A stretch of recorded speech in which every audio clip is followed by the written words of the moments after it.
Good morning, students. Today, let us learn a new chapter from Geography, Chapter 4 Maps. So, children, please take out your Geography textbook, open Chapter 4, the first page of this chapter. What is given in your first paragraph? Let us see. It talks about the advantages of globe. So, what is a globe? The miniature model of Earth is called as a globe.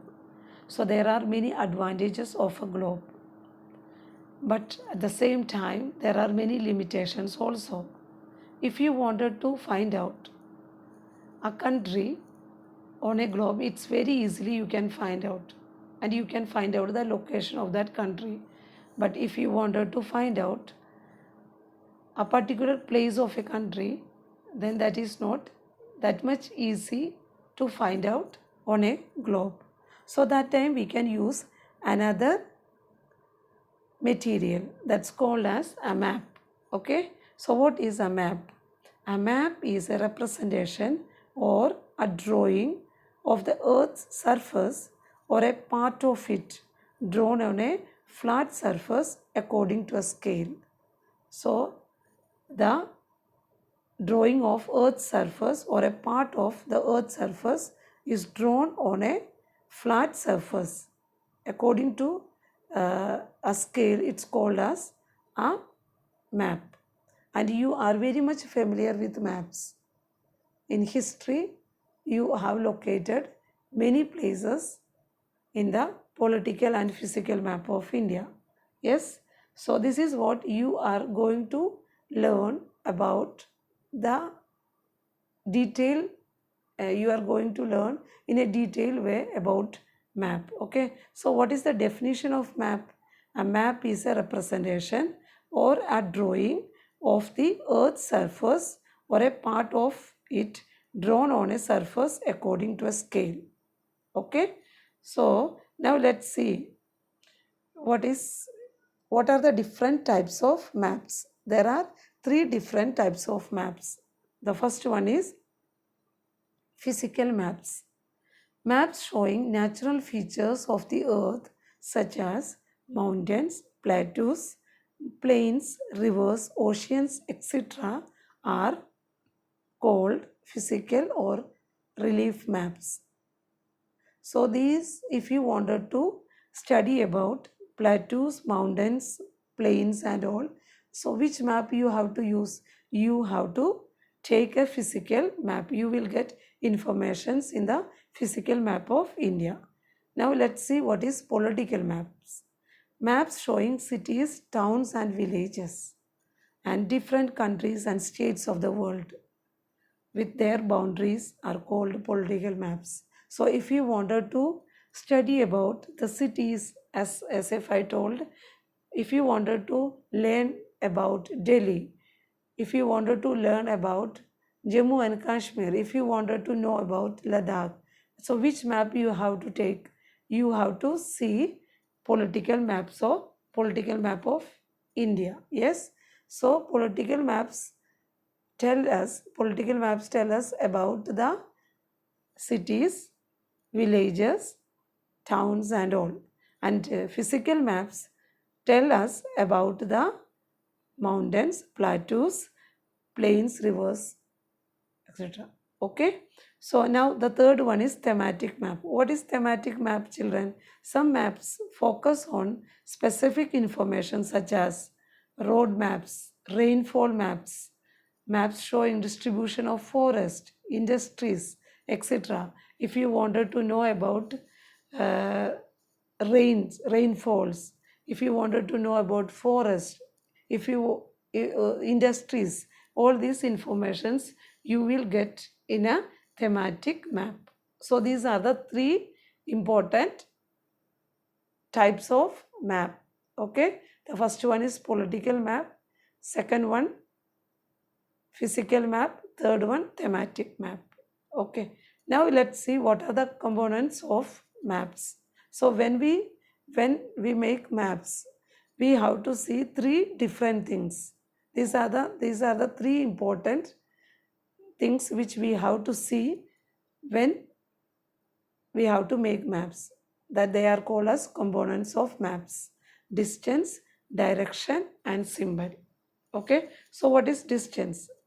Maps are drawing which reduce the entire world or a part of it to fit on a sheet of paper. Yes, that we know.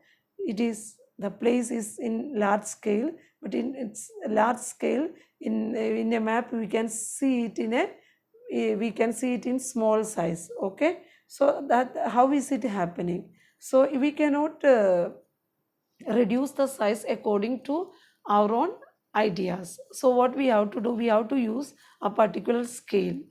Okay, scale, what is scale? Scale is the ratio between the actual distance on the ground and the distance shown on the map. Example, it is given here, is it's actually it is in 10 kilometer distance, but in a map you can see it in 10 2 centimeter. Okay, actual size is 10 kilometer, but when you draw a map, there you can see it will be converted into 2 centimeter. Okay, on a map it means 1 centimeter on the map will show 5 kilometer. So it is a universal measurement. So whoever makes map, they have to learn about this scale, this how they are taking the distance. Okay, if 10 kilometers they are there, then on a map you can see it for 2 centimeters. So 5 kilometers means 1 centimeter. Okay, the scale is very important in any map. If you know the scale, you will be able to calculate the distance between any two places on a map. Okay, now it is example given here. When large areas like continents or countries are to be shown on a paper, then we use a small scale. For example, 5 centimeter on the map shows 500 kilometer of the ground. It's called small scale map. When the things are shown in a shown it in small size, it's called small scale map. 500 kilometers, when you are converting those kilometers, when you are showing it in a map, you will be converting that, changing that 5 kilometer into 5 centimeter. Okay, those type of maps are called small scale maps. So what are large scale maps?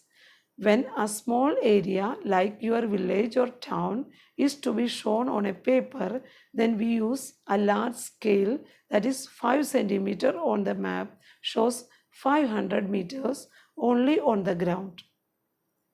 Okay, when you have to learn about cities or villages, that time large scale maps are used. Okay, there are two types of distance you can see in a map, that is small scale map and large scale maps. Okay, now you can see directions. Directions are very important in a map. When you make a map, directions are very important. Even when we use Google map, we just follow the directions which are given in the Google map. Yes, if we follow it properly, we can reach to the destination. So directions are very important. Okay, so there are four main directions: right, left. Yes, these two you know it, but here it's talk about. And at the upper right hand of the corner you can see this arrow shows the north, south, east, west. These are the four important directions. Okay, see here the directions are given, which are the important directions used in a map: north, south, east and west. These directions are called as cardinal points. Okay, so the other intermediate directions are northeast. Here you can see in the picture north, south. Yes, you can see it here. Okay, north, south, east, west. Yes. Now then the other directions: northwest, southeast, northeast, southwest.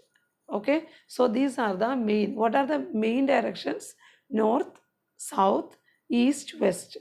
Along with these directions, There are some other directions. They are called as what? Intermediate directions. They are northwest, southwest, southeast, northeast. Okay, so how we can find out these directions? We can use a compass to find out the directions. So we will get, we can find out directions of a place with the help of compass. Okay, here you can see the picture of compass also. Okay, so compass shows the directions of the places. So children, what you have to do now? Please read the textbook, understand the terms properly, read it well, then you can write some question answers. We can do some exercises.